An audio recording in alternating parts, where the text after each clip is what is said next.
Pensiero del giorno martedì 31 dicembre. Ricominciare. Ricominciare. Questo è il motto che dovrebbe dominare la mia giornata. Ricominciare.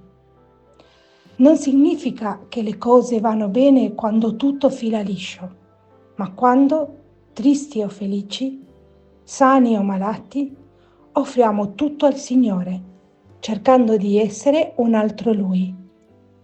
La frase paolina "dico solo questo, dimenticando la strada percorsa, vado avanti e corro verso la meta" è meravigliosa. Ogni parola va assaporata profondamente.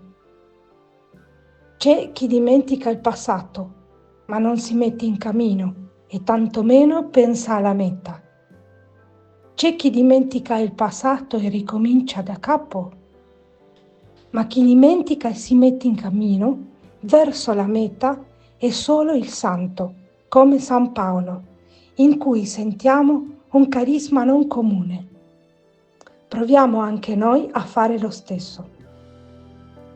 Dal diario di Chiara Lubich, 9 novembre 1965, in tornare al presente.